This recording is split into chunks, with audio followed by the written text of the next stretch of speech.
আমাদের মতন হুজুকে পাবলিক যদি আরেকটা পাওয়া যায় তাহলে প্লিজ বলো। আমাদের এক বন্ধু মানে জারিনের জন্মদিন ছিল রবিবারে। যেহেতু জারিনের হাজবেন্ড বাইরে থাকে আর জন্মদিনটাকে হ্যাপেনিং বানানোর জন্য সে প্ল্যান করেছিল যে সে আমাদের আরেক বন্ধু সোহেলির বাড়িতে যাবে। ব্যাস এটাই ছিল প্ল্যান। পুরো প্ল্যানটাই খুবই সিম্পল ছিল, জাস্ট দুজনে মিলে একটুখানি গল্প আড্ডা করবে। কিন্তু আমার আর পূজা সেটা কিছুতেই সহ্য হলো না। এক কথায় বলা যায় জোর করেই ঢুকে পড়লাম আমরা ওদের মধ্যে।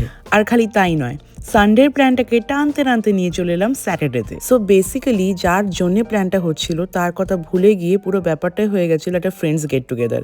যদিও এটা কিন্তু টোটালি ছিল আনপ্ল্যান্ড। পুরো ব্যাপারটা এখন ভাবলে যা হাসি পাচ্ছে আর লজ্জা জিনিসটা আমাদের মধ্যে মনে হয় নেই। সকালবেলা রেডি হয়ে চলে গেছিলাম রেনাদের স্কুলের কাছেই একটা কমপ্লেক্সটা বেশ বিশাল বড় আর খুব সুন্দর করে সাজানো গোছানো। আর আমার বন্ধু সোহেলি বেশ উঁচু একটা ফ্লোরে থাকে। লোকেশনটা জাস্ট এক কথায় দুর্দান্ত।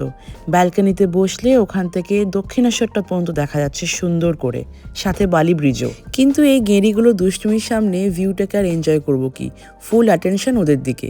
আর আমাদের বন্ধু সোহেলি এখানে সুন্দর করে আমাদের জন্য কফি বানিয়ে দিয়েছিল আর কি কি রান্না করেছিল সেগুলো দেখালো।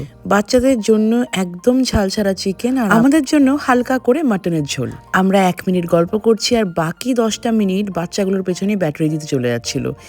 এর খেলনানি টানছে, তো পড়ে যাচ্ছে, কাঁদছে, সে জল খাবে। এই করতে করতে আমরা একটা পয়েন্টে ভাবতে শুরু করে দিলাম কি করতে যে এই প্ল্যানটা করেছিলাম আমরা, কে জানে।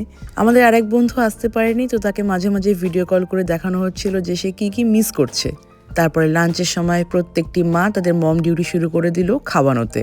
একটা জিনিস না বললেই নয়, লাঞ্চ করার সময় ছেলে দুটো এক জায়গায় বসে বসে খাচ্ছিল আর মেয়ে দুটো মানে যার মধ্যে রেনাও পড়ছে, এরা দুজন কিন্তু কিছুতেই বসলো না, কনস্ট্যান্ট এই ঘর ও ঘর ঘুরে গেল আর আমরা দৌড়ে দৌড়ে খাওয়াতে থাকলাম।